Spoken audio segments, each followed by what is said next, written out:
The Los Angeles Lakers front office feels as if they're the favorites to land NBA superstar Kawhi Leonard this offseason, which would form a big three of LeBron James, Anthony Davis, and Kawhi Leonard, as one of the or possibly even the greatest big three of all time.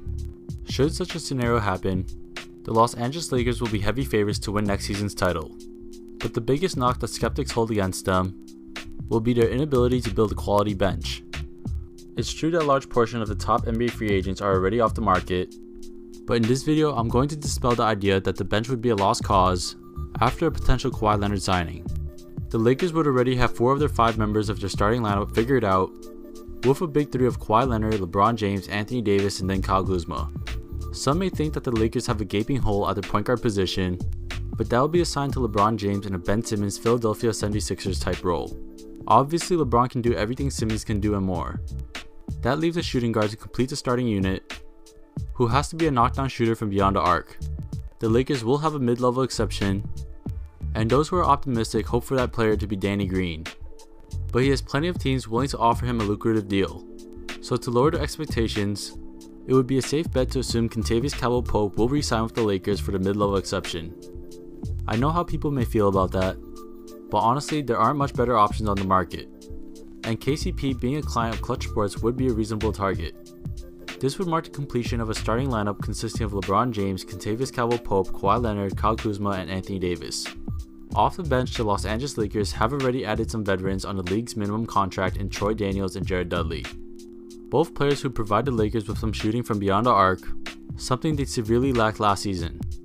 It would be very disappointing if we saw both players play major minutes off the bench for such a star-studded roster, so ideally they would be bench warmers for a more competent second unit. With all the cap space and mid-level exceptions used, the Lakers still need more players to come in as a second unit. This is where the front office will have to get creative with their options, but the first addition should be a no-brainer. First, the Lakers must resign restricted free agent Alex Caruso for whatever he's offered and go over the salary cap. Caruso ended this past regular season strong, and has often been forgotten as one of the Lakers' past young core. He is a large combo guard who could do a little bit of everything on the floor, shoot from beyond the arc, attack the basket, shoot off the dribble, play make for his teammates, and defend multiple positions. The intensity he plays with can be contagious, especially for that of a championship caliber team, as he would more than likely serve the role as a player willing to sacrifice his body and do the dirty work. The second player the Lakers must retain would be Rajon Rondo. We have seen in the past how successful of a duo Rajon Rondo and Anthony Davis could be back in their days with the Pelicans. A lot of fans of this past season appreciate the privilege of having 2 basketball masterminds on the roster in LeBron James and Rajon Rondo. One of them was always on the floor to conduct the offensive and defensive sets, acting as an extension of the coach, and they strive to elevate their teammates with their playmaking. To have Alex Caruso and Rajon Rondo coming off the bench as 2 playmakers with different styles will give the coaching staff a lot of options with their second unit. But as far as why Rajon Rondo would take the veterans minimum, we could all agree that he was overpaid this past season, and Rondo has publicly voiced his intentions of staying under the right circumstances. He has always been a player who was all about winning, and the Lakers would be heavy favorites to win the title next season. But most importantly, there's a very low demand for a player of Rajon Rondo's skill set in today's game, and he won't be starting on any NBA team at this point in his career. That leaves 3 more players to fill out the 12-man rotation, not considering recent rookie draft pick Talen Horton-Tucker, who probably won't be seeing much minutes on a championship caliber team his first season. But to address the desperate need for more shooting, the Los Angeles Lakers should heavily consider signing former Washington Wizards player Sam Dekker. He is a 6'9" forward who could play a little bit of the 2, mostly the 3, and recently has been put out to the 4. His lethal shooting from his college days never translated to the NBA level, but his unique length makes him versatile on the floor. If there was any offense to revitalize Sam Dekker's career, it would be one consisting of a big 3 of Kawhi Leonard, LeBron James, and Anthony Davis, where he would have the opportunity to convert on all the open looks generated on double teams. To continue with the theme of lanky shooters, I also have the Lakers signing former Philadelphia 76er Furkan Korkmaz. He is a 6'7", 22-year-old 3-point specialist who will be entering his 3rd year in the league.